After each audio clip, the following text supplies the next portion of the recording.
I welcome you to this session of ISO 14001 2015, and today we are going to talk about clause number 9.1.2.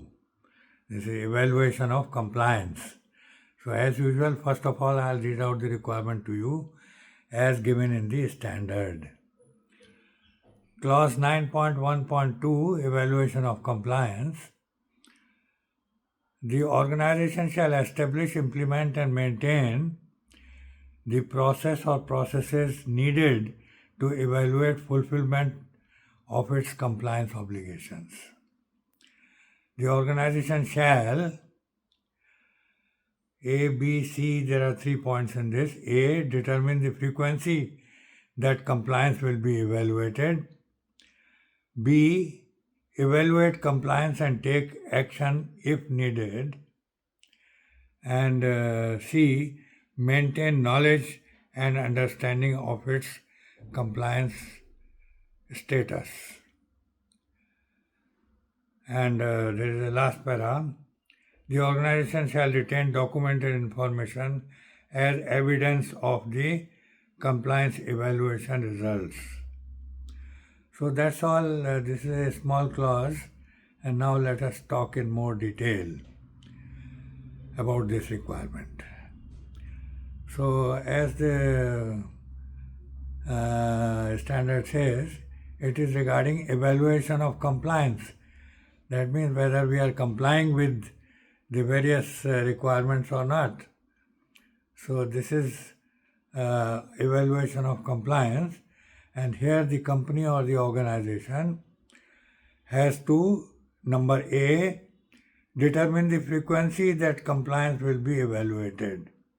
So we have to establish a frequency at which we shall be evaluating the compliance.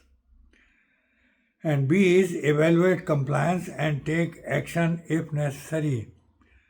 So we have to evaluate the compliance, and if there is anything wrong, we have to take action against that particular point and ensure that it is in the compliance mode.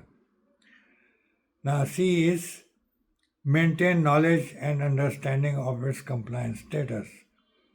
So we are supposed to be maintaining the knowledge or the information regarding understanding of the company's compliance status, as to what are the compliance and how far we are complying with the compliance obligations. And last para says the organization shall retain documented information as evidence of the compliance evaluation results. So we are supposed to be maintaining the records of whatever is evaluated regarding the compliance evaluation. So that's all in this, and now let us discuss it in more detail. So as the para says, the company will establish, implement and maintain. So we have to come out with a process which will include implementation and maintenance of processes needed to evaluate fulfillment of its compliance obligations. So whether we are fulfilling the compliance obligations or not, we have to evaluate them periodically. So what is going to be the periodicity? So, and what is going to be the procedure for evaluations, all the evaluation, all this has to be documented. So we have to determine the frequency and at what frequency the compliance obligation shall be evaluated, document them and come out with procedures. And we have to evaluate the compliance and take action if needed. And according to the procedure, we have to take action regarding the compliance. If the compliance is happening, it's okay.